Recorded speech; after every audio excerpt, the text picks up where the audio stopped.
What's up guys, welcome back to the channel. If you're not a subscriber, then simply welcome back to the channel. So I am actually back with a review for my Camion boots, more like a follow-up review after about a year wearing them.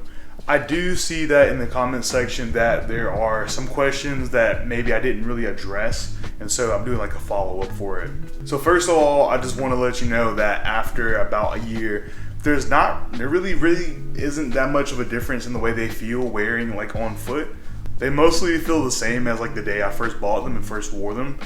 So very off the bat, just kind of like comfortable, but I'm gonna get into that in the sizing info.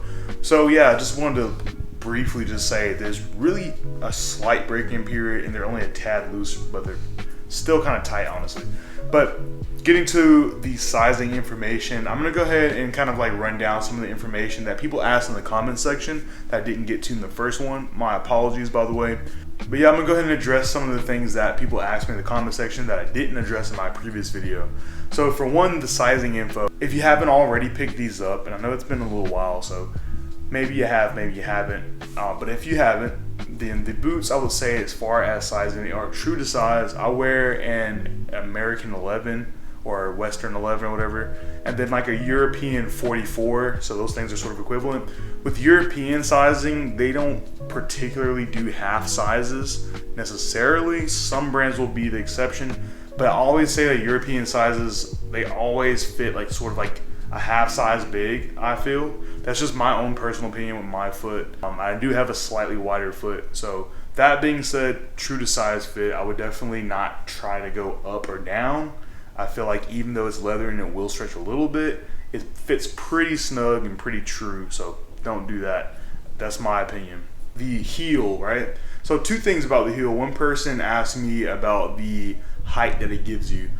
I don't particularly think it gives you a lot of height. It is a heel, it's not a platform. And so what that means is that it gives you a bit of height, but you're also gonna be angled down. So the heel itself is about an inch, a little give or take an inch. But when you're actually wearing it, yeah, you do get essentially about an inch of height, but not exactly that inch. So it does give you a little bit of height. So if you like that aspect of boots, then that's one plus, of course. And the heel itself, the construction of the heel last time in the video, I think I said something about wood. It is true that a lot of like shoes, especially artisanal shoes, especially higher end shoes, they are made of like wood as far as the soles go. So you may see the bottom like covered in like a suede, and then like underneath it there's like wood or whatever. You're gonna look at your Loro Pianas and stuff like that for that type of like construction. Maybe even Visvim also does that. However, these are like compressed leather. Absolutely, someone correct me in the comment section. I saw on Essence that was exactly the description before I recorded the first video. However, I just couldn't believe it because I was like, this is so hard.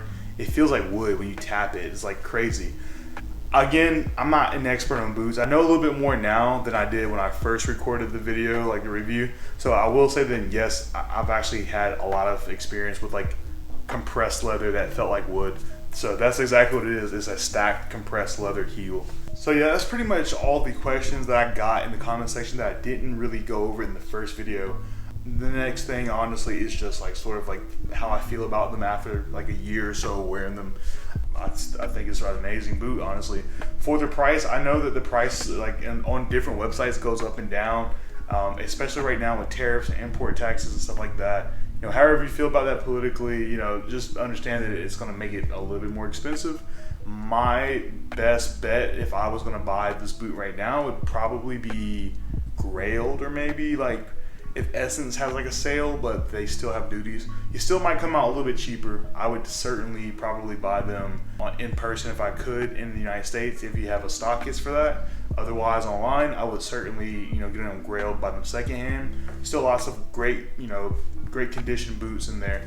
Color wise, honestly, I'd stick with black or brown. I think as a boot guy or a person who's trying to get into boots, I think the versatility of a boot in all the other ways, like the function and all that, you want that, but also you want something that you can wear with other outfits. So of course the color is going to matter. Black and brown is going to be my go-to, especially a darker brown, and of course like a jet black or like a really nice gloss sort of black.